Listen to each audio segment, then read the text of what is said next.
Hello everyone and welcome to our presentation about the central limit theorem. My name is Alexandra and in this video together with Marin we are going to explain the proof of the central limit theorem by using characteristic functions since it's applied by most textbooks. The central limit theorem states that the distribution function of the sum of standardized, independent and identically distributed random variables converges to the distribution function of the standard normal distribution.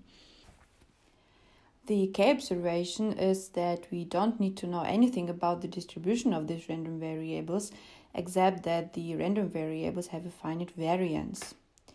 The proof we are going to show in this video relates to the case of continuous random variables, but you also can apply the central limit theorem to discrete random variables.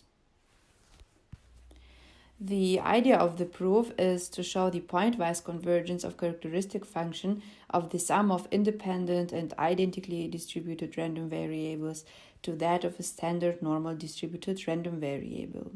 If these two characteristic functions converge to each other, we can imply that their distribution functions will also converge as n goes to infinity by using Levy's continuity theorem that we will define later. Based on this concept, we decided to divide the proof into three sections. First of all, we will define the characteristic function phi at the point z of a standard normal distributed random variable.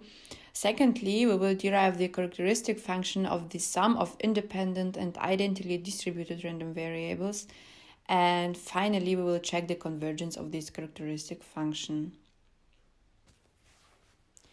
I would like to start with a definition of a characteristic function of a continuous random variable, which is actually the expected value of the term e to the power of the point z multiplied by the square root of -1 and multiplied by x.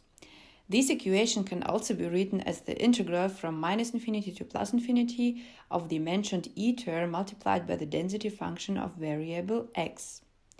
The density function of a standard normal distribution is the following equation.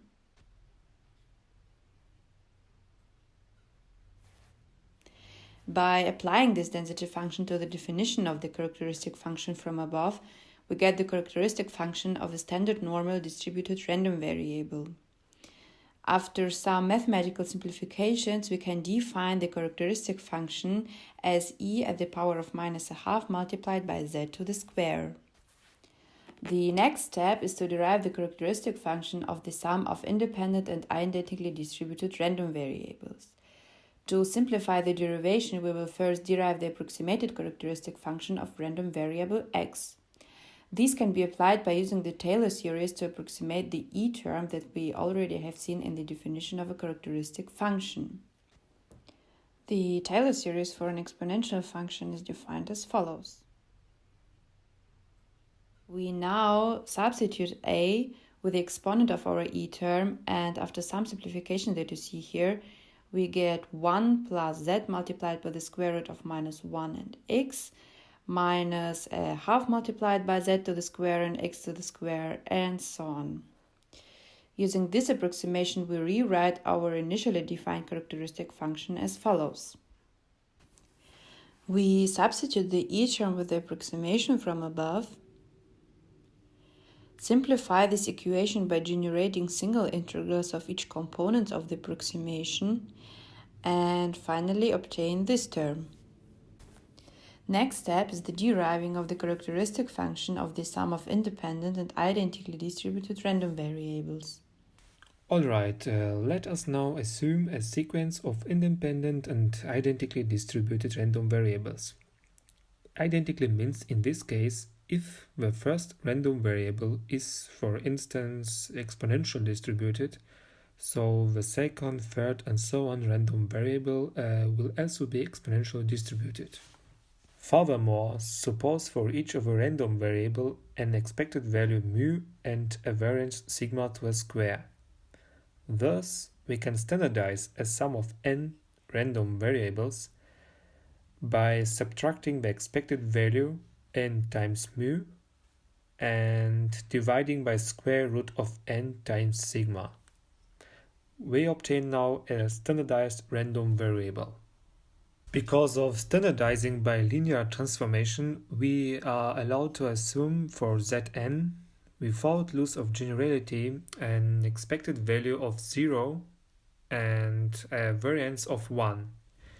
Inserting this in Zn, we obtain the sum of random variables divided by square root of n. So actually we just simplified that. Before we go to the next step, I would like to characterize one important property of characteristic functions. So if we build a characteristic function of a sum of random variables at the point z, we will get, by transforming it, a product of characteristic functions of each random variable at the point z. Notice that this point z is not the same as our standardized random variable zn. We now make use of this important property and apply it on our standardized sum of random variables. And later we will see that this characteristic function of standardized sum of random variables will converge to the characteristic function of standard normal distribution, which we have already derived, that is e to the power of minus 1/2 multiplied by z to the square. But first, by transforming it, we obtain the characteristic function of a sum of random variables at the point z over square root of n. So these two equations are equal no matter how we write them down. Now we will approximate the characteristic function by Taylor series. As our sum of random variables is standardized, we know that the expected value is equal to 0, so that this term falls away. And by using this formula, we know that the variance is equal to 1 as we standardized it, and the expected value to the square is equal to 0.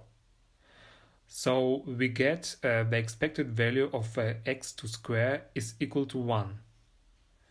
Instead of z, we insert z over square root of n.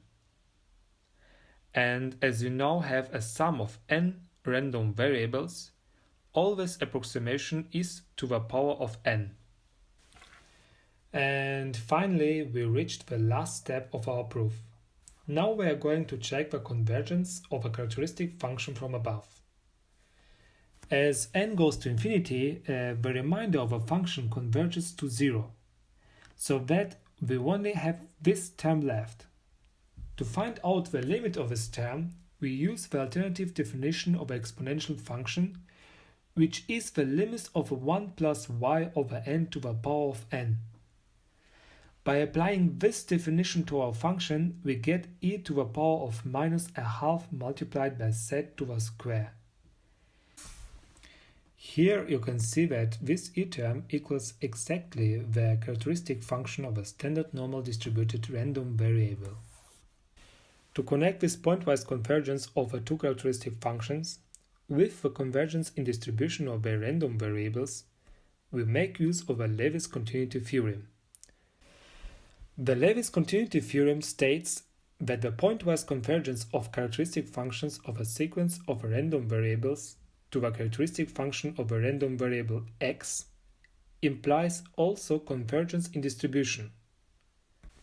So, as the characteristic function of a sum of random variables converges to that of a standard normal distribution, we can also imply the convergence in distribution of the random variables from which the central limit theorem follows. Thank you for your attention.